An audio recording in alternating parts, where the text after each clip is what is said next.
அனைவருக்கும் இனிய வணக்கம் நண்பர்களே. மிக முக்கியமான பதிவோடு உங்களை நான் சந்திக்கிறேன். நான் இந்த பதிவில் தமிழ்நாட்டு பழங்குடிகளில் ரொம்ப முக்கியமான ஒரு பழங்குடி அப்படிங்கிறது பழியரின பழங்குடியினர். பழியரின பழங்குடியினர் தங்களுடைய வாழ்க்கையை பண்பாடை எப்படி வச்சுருக்காங்க அப்படின்னு கேட்டிங்கன்னா இசையோடு கலந்து வைத்திருக்கிறார்கள். இன்னைக்கு அந்த இசை அவரிடம் இருக்கா, அந்த இசைக்கும் பண்பாட்டுக்குமான தொடர்பு என்ன அப்படிங்கிறத இந்த பதிவில் நம்ம பார்க்க போகிறோம். அதற்கு அடிப்படையாக பழியரின பழங்குடியினுடைய மிக முக்கியமான ஒரு மூத்த இசைக்கலைஞர் முருகன் என்கிற ஒரு இசைக்கலைஞரை இந்த பதிவில் நம்ம சந்திக்க போகிறோம். இப்போ நம்ம அவரை சந்திப்பதற்காக அவருடைய கிராமத்தினுடைய நுழைவாயில் இருந்து தான் நான் பேசுகிறேன். நான் எந்த இடத்துல இருந்து பேசுகிறேன் அல்லது எந்த இடம் அப்படின்னு சொன்னோம்னா உங்களுக்கு அறிமுகப்படுத்தலாம். கொடைக்கானல் இருக்கக்கூடிய வடகரை பாறை என்கிற இடத்துல இருந்து தான் நான் பேசுகிறேன். வாங்க போவோம். அந்த இசைக்கலைஞருடைய கிராமம், அவர் வாழ்கிற சூழலோடு அவருடைய இசை பயணத்தை இந்த பதிவில் கொண்டு நம்ம சேர்த்துக்கலாம். வணக்கம். வணக்கம். எங்க இந்த பக்கம் போறீங்க? என்ன வேலைக்கு போறீங்க? அதுவும் வேலை இல்லையா உங்களுக்கு? இங்க எல்லாம் கேஸ் எடுப்பு வந்துச்சா? இன்னும் வரல. நான் ஒன்றும் இல்லை, நம்ம குழலிசை கலைஞர் இருக்கார்ல முருகன், அவரை பார்க்கறதுக்காக வந்தோம். சரி, நீங்க ஒரு பை பாடிக்கிட்டு நீங்க கிளம்புறீங்களே, தேன் எடுக்குதும் போறீங்களா இல்ல வேற என்ன வேலைகள் செய்வீங்க நீங்க? இப்போதைக்கு காபி பழம் எடுக்க போவோம். நீங்க எடுக்க போனா உங்களுக்கு எவ்வளவு கூலி கிடைக்கும்? இப்போ 250 ரூபா கொடுக்குறாங்க. காலை எத்தனை மணிக்கு போயிட்டு எத்தனை மணிக்கு வரணும்? காலைல 9 மணிக்கு 9-10 மணிக்கு வர சொல்லிட்டு 4 மணிக்கு வந்துச்சு. சொந்தமா தோட்டம்லாம் இருக்கா உங்களுக்கு? இருக்கு, சொந்த தோட்டமும் இருக்கு. அதுல இருந்து நிறைய வருமானம் வருமா உங்களுக்கு? அவ்வளவு கம்மியா வரும். சீசன் தான், காபி அவகோடா சீசன் தான். சீதா அந்த சீசன் மட்டும்தான் எங்களுக்கு வருமானம் வரும். அப்புறம் வருஷம்லாம் அந்த இஞ்சி மரம் இருக்குது, கடுக்காய், நெல்லிக்காய். தேன் எடுக்கிறது போவீங்களா?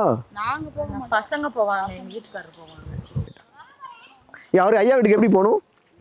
இந்த சந்தில இறங்கி எப்படி இறங்கிடலாமா? ஆமா, இந்த சந்தில போய் அப்படியே இப்படி வருஷம் வழி போவோம். அதுல போய் கீழே இறங்கி இப்படி போகணும். நன்றி. இப்படி கீழே இறங்கிறேன், அவ்வளவுதானே. மாமரம் இருக்குல்ல, அவங்க விட ஆனா அப்படி அந்த சந்தில அப்படி ஒரு வழி போய் கீழே இறங்கி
இந்த பதிவை தமிழ்நாட்டு மக்கள், தமிழ்நாட்டு அரசை ஆட்சி செய்யக்கூடிய ஆட்சியாளர்கள், அதிகாரிகள்லாம் கவனத்தில் எடுத்துக்கணும்.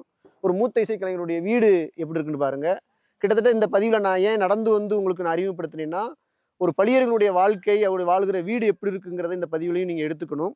வாங்க நம்ம தொடர்ச்சியாக பேசலாம். இப்போ பாருங்க, அவருடைய வீடை பாருங்க. ஒரு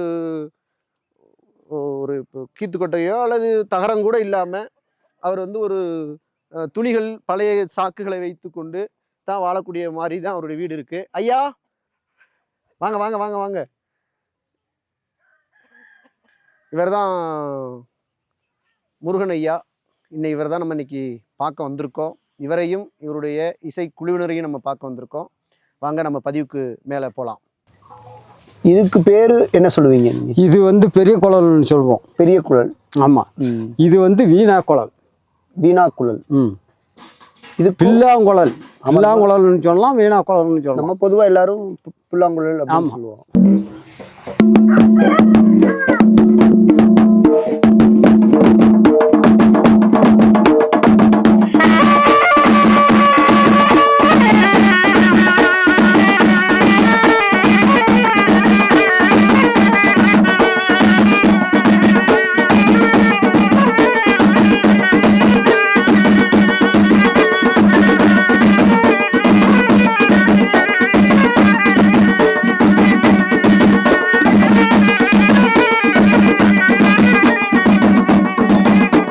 ஃபர்ஸ்ட் வந்து அடிச்சது வந்து பளிச்சியம்மன். ரெண்டாவது வந்து அடிக்கிறது வந்து காளியம்மன். காளியம்மனுக்கு போகலாம். காளியம்மன் அடிக்கு போகலாம்.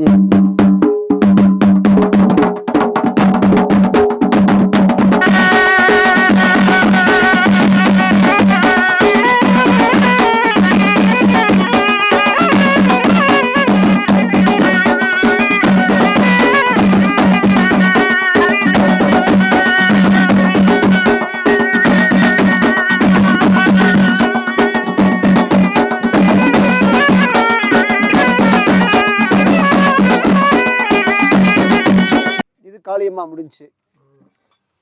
இந்த காளியம்மா வழிபட்டு இருக்கிற போது இங்க வந்து பூஜைகள் செய்யறது மற்ற வேலைகள்லாம் செஞ்சுட்டே இருப்பாங்களோ? ஆமா. இந்த இசை போயிட்டே இருக்கும். இது வந்து கோயிலுக்குள்ள வாசிப்பீங்களா, வெளியில வாசிப்பீங்களா? எப்படி வேணும்னாலும் செய்யலாம். எங்கன வேணும்னாலும் வாசிக்கலாம்.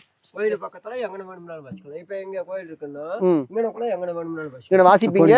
உள்ள வந்து பூசாரி வந்து பூஜை செஞ்சுட்டே இருப்பாரு. ஆமா. ஆனா இந்த இசை இல்லாம பூஜை நடக்காது.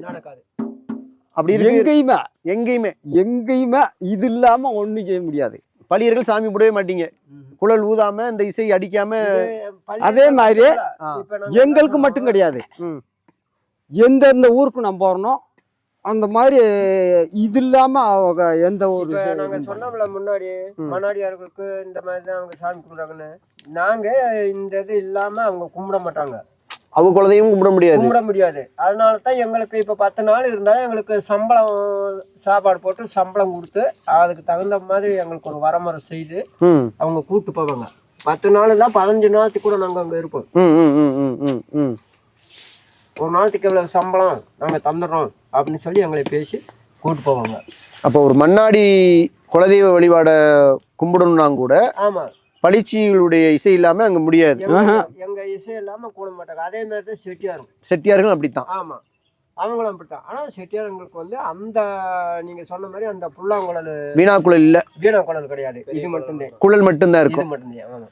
ரைட். இப்போ நம்ம வந்து பளிச்சி பார்த்துட்டோம், காளியம்மன் பார்த்துட்டோம். அடுத்த தெய்வத்துக்கு போகலாம். 12 தெய்வத்துக்கு போயிடுவோம். அதுக்கு கூட போயிடலாம். சொல்லிடுவோம். நான் தான் ஊதிட்டு இருக்கேன்.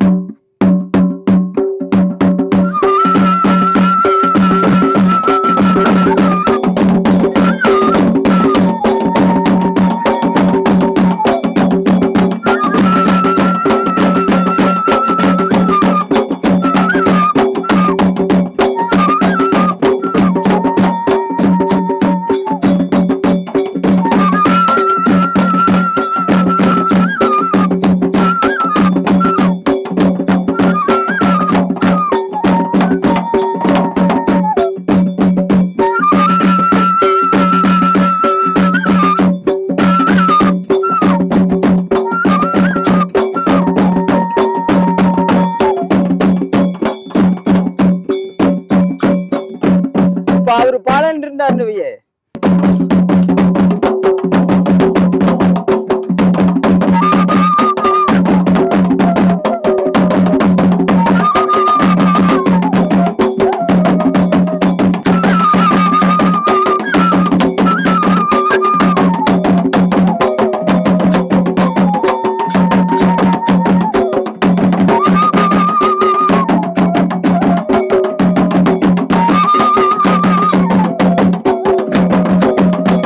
பன்னெண்டு நாள் இருப்பேன் இதுக்கு வேலை.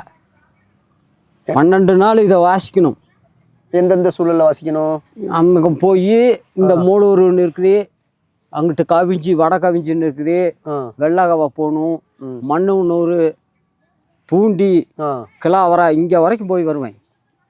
எந்த எந்த காலத்தில் போவீங்க அல்லது எந்த கோயில்? பங்குனி மாதம். பங்குனி மாதம் நீங்கள் வாங்க சார், உங்களை அந்த இதுகளெல்லாம் ஆடுறவங்க இருக்கிறாங்க. 12 முளம் கச்சான்னா இப்படி முளம் அவங்க வச்சுக்கிறது, 12 முளம் வந்து இந்த வேஸ்ட்டில் தைக்கிறது. அதை வந்து அப்படியே வந்து போய் ஆற்றுல போய், அதெல்லாம் நீங்கள் பங்குனி மாதம் வாங்க, அதெல்லாம் காட்டுறேன். போய் ஆற்றுல போய் நாங்களாக போய் அதை துவச்சி எடுத்துகிட்டு வந்து இதை அழைக்கணும், ஆற்றுல துவைக்கணும். துவைச்சிட்டு வந்து அந்த தேராடிக்கு வந்து கட்டணும். மண்ணாடி ஆளுக்கு தான் இந்த தேராடி. அந்த ஆளுக்கு கட்டி விட்டு இப்படி குச்சை வச்சுக்கிறது. குச்சை வச்சு 4 பேர் வந்து இடுப்பில் இருக்கிறது. இந்த 12 முளத்தம் இறுக்கி அப்படியே கொண்டு போய் 3 நாளைக்கு வந்து சாப்பாடு இல்லை, 3 நாளைக்கு சாப்பிடக்கூடாது. பாலும் வாழைப்பழம் இதுக்கு தான் சாப்பிட்றது. தண்ணி 3 நாளைக்கு அந்த ஆள் வெளியே அங்கிட்டு போகக்கூடாது. கரெக்டாக காலையில் 6 மணிக்கு இந்த கச்சையை கட்டியாச்சுன்னா சாயங்காலம் 5:30க்கு தான் அந்த ஆளுக்கு அந்த இந்த வேஸ்ட்டு அவுக்கணும். அதுக்கு இடையில 1க்கோ 2க்கோ எதுக்குமே போயிடக்கூடாது. நீங்கள் பாருங்க, காட்டுறேன் வந்து பாருங்கள்.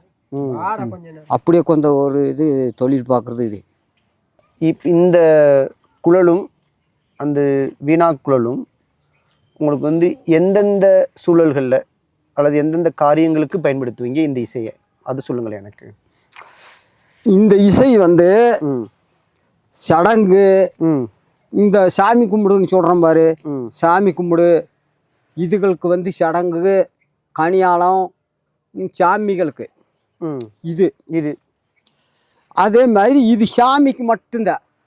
வீணாக்குழல் வந்து இது வந்து சாமிக்கு மட்டும் போய் ஊதணும். சாமிக்கு மட்டும் இது வந்து எல்லாத்துக்குமே ஊதலாம். எந்த சமூகத்தினுடைய சாமிக்கு? இது ஒரு பழியர்களுக்கு மட்டுமா இல்லை வேற ஆளுகளுக்கும் போகலாம்? வேற ஆளுகளுக்குன்னா யாருக்கு போவீங்க? மண்ணாடி ஆளுக, செட்டியாருங்க. மண்ணாடியாருங்கன்னு கேட்டிருக்கிறீங்களா நீங்கள்? மண்ணாடியார்கள் இந்த இப்போ வர்றாருல, அவர் வர்றாருல, அவங்களுக்கு தான் மெயினாக போவோம்.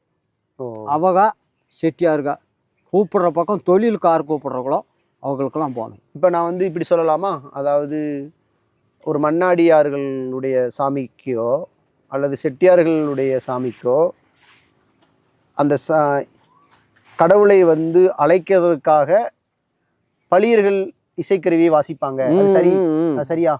அதுக்கு தான் போகிறது. அப்போ பழியர்கள் வந்து ஆண்டாண்டு காலமாக அவங்க தெய்வத்தை அழைக்கிறதுக்கு நீங்கள் தான் போவீங்க. ஆமாம், அப்படித்தானே? ஆமாம், பாரம்பரியமாக போவீங்க. ஆமாம்.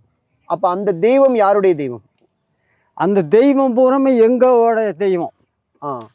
இந்த தெய்வங்கள் பூராமே எங்களோட தான்.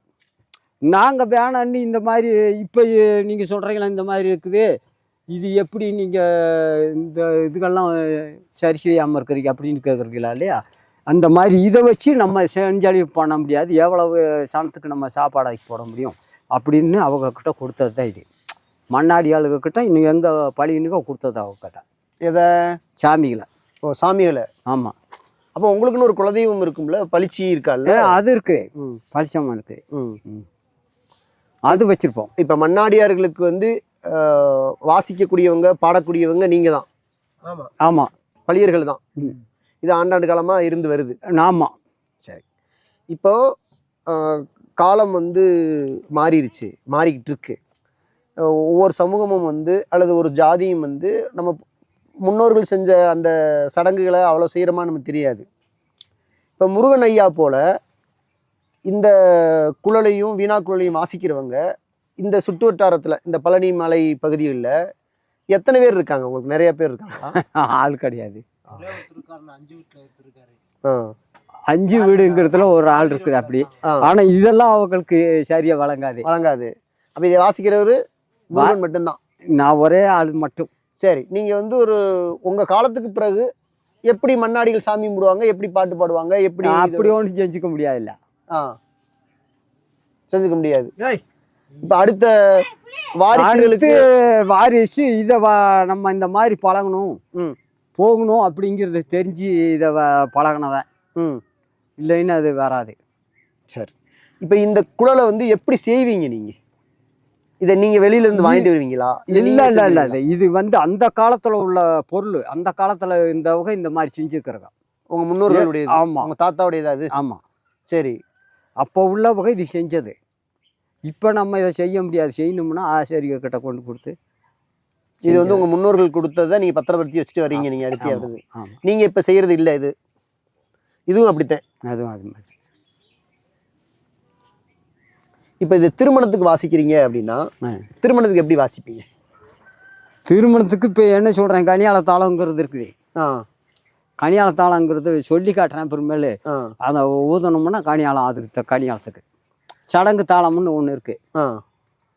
சாமிக்குன்னு தாளங்க அது தனி. என்ன கனியாள தாளம், சடங்கு தாளம்,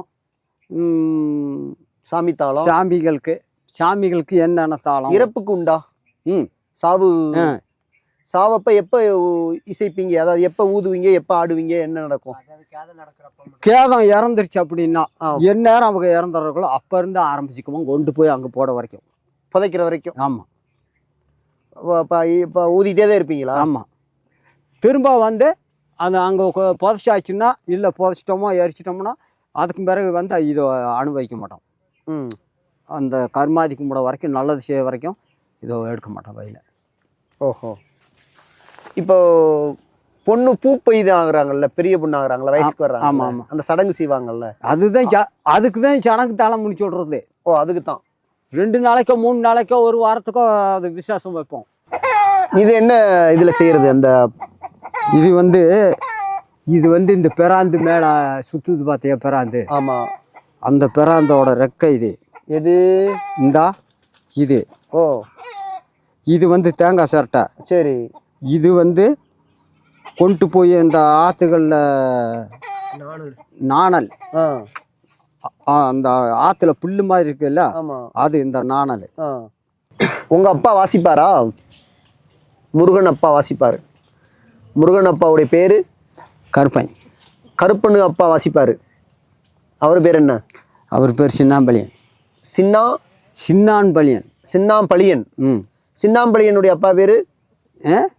என் கருப்பனும்பளியனோட அப்பா பேர் தான் சின்னாம்பளியன். சின்னாம்பளியன் அப்பா பேர்? அவங்க அப்பா பேர் தெரியாதுல்ல. தெரியாது. எங்கப்பா தாத்தனுங்க அதுக்கு மேலே தெரியாது. சின்னாம்பளியன், கருப்பன் பையன் முருகன். ஆமாம். இப்போ இந்த தலைமுறை வந்து வாசிச்சுட்டு வர்றீங்க. அப்படிதான். முருகனுக்கு பையன் இருக்காங்களா? பையன் இல்லை, பேரன் இருக்கான். பேரன் வாசிப்பாரா? இந்த இருக்கான். இவருக்கு எங்க அப்பதான் பழக்கிட்டு இருக்கிறேன்.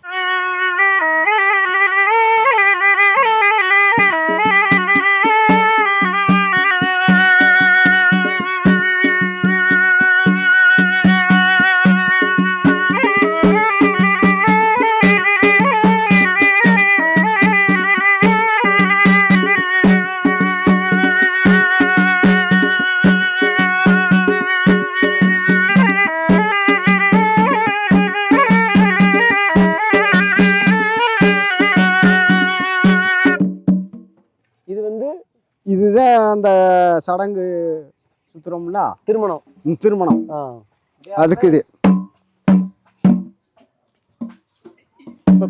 குழந்தை பிறக்கிறப்ப பாடுறது உண்டா உங்க இதுல? கிடையாது.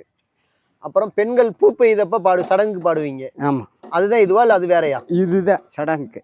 சரி. கல்யாணத்துக்கு? கல்யாணத்தாளம் வந்து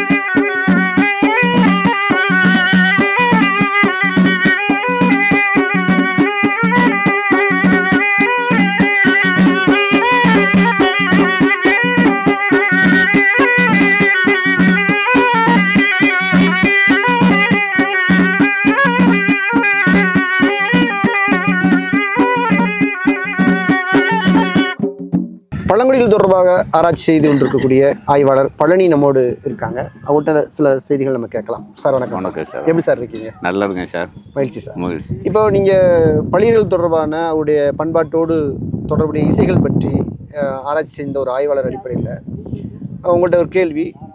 இப்போ அவங்க தங்களுடைய இசை பற்றி சொல்லுகிற ஒரு பக்கம் இருந்தால் கூட அவங்களுடைய இசை பற்றி ஆராயக்கூடிய உங்களிடமிருந்து நான் கேட்குறது என்னென்னா, இசைக்கும் அவங்களுடைய வாழ்க்கைக்கும் அவங்களுடைய பண்பாட்டுக்கும் எவ்வளோ தொடர்பு இருக்குன்னு நினைக்கிறீங்க நீங்கள்?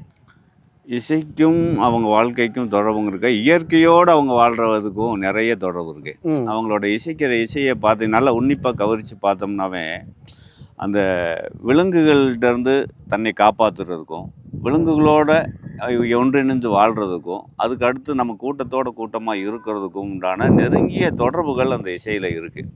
உதாரணத்துக்கு பார்த்திங்கன்னா ஒரு சில இசை பார்த்திங்கன்னா அந்த குருவிகள் இசைக்கிற மாதிரியே இருக்கும். அவங்களோட இசையில் அவங்க வாசிக்கும் போது பல்வேறு இசைகள் இருக்குது. ஒரு 18-20க்கு மேலான இசை வைப்பு முறைகள் அவங்கக்கிட்ட இருக்குது. பறவைகள் இசைக்கிற மாதிரி, விலங்குகள் அந்த மான் வர்ற மாதிரி, காடுகளுக்கு போகும் பார்த்தீங்கன்னா மற்ற இசை இப்போ வேட்டைக்கு போகும்போது அந்த என்ன இதுக்கு அந்த விலங்குகளை தேடி போகிறாங்களோ அதுக்கு தகுந்த மாதிரியான இசைச்சு அவங்க தனக்கு அதாவது நான் சொல்கிறேன் வந்து இன்றைக்கு வந்து பார்த்திங்கன்னா அந்த விலங்குகள் வேட்டையாடுதலெல்லாம் அத்துப்போச்சு. அதனால இன்றைக்கி அந்த இசை வைப்பு முறைகள் கொஞ்சம் கொஞ்சமாக அழிந்து வருது. ஆனால் அது எப்போ காணலாம் அப்படின்னா அவங்களோட ஆட்ட முறைகளில் அதை கொண்டு வருவாங்க.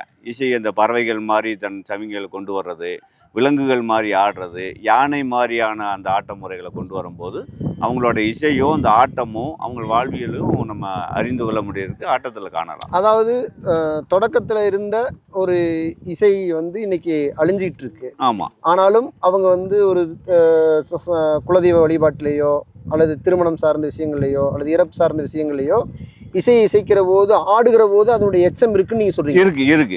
இருக்கு. ஆமாம். இப்போ நான் அடுத்து ஒரு கேட்குற கேள்வி என்னென்னா, இப்போ நிறைய கிராமங்களுக்கு பழனி மலை தொடரை மையமாக வைத்து நீங்கள் உங்கள் ஆய்வு செஞ்ச ஒரு ஆய்வாளர் நீங்கள். இப்போ நாம் வந்து ஒரு வடகரை பாறையிலிருந்து ஒரு குறிப்பிட்ட ஒரு பள்ளியின சமூகத்தில் இருக்கிற ஒரு இசைக்கலைஞரை வந்து சந்தித்து பேசுகிறோம். என்னை விட உங்களுக்கு வந்து நிறைய பயணம் போன உங்களுக்கு தெரியும். நிறைய இசைக்கலைஞர்கள் இருக்காங்களா, இல்லை இன்னைக்கு உங்களுடைய இசையினுடைய அடையாளம் அழிஞ்சிட்டே வருதா? இந்த இசையோட இது வந்து அழிந்து வருது. இப்போ குறிப்பாக சொல்லணும்னா இந்த மேளம் தட்டுறவங்க இருக்காங்க. ஆனால் வந்து குழல் வாசிப்பு முறை வந்து மிக சிரமமானது. அது பழக்கத்தில் தான் வரும். ஆனால் இப்போ வந்து குழல் வாசிக்கிறது வந்து இல்லை. ஒரு எண்ணி பார்த்தோம்னா ஒரு 4-5 பேர் தான் இருக்காங்க. அதில் மூத்த கலைஞர் அப்படின்னு பார்த்தீங்கன்னா நம்ம முருகன் ஐயா தான் மிக மூத்த கலைஞர். இவர் இனியும் வந்து அடுத்த கலைஞர்களுக்கு சொல்லிக் கொடுக்கணுங்கிறது என்னோட ஆசையும் கூட.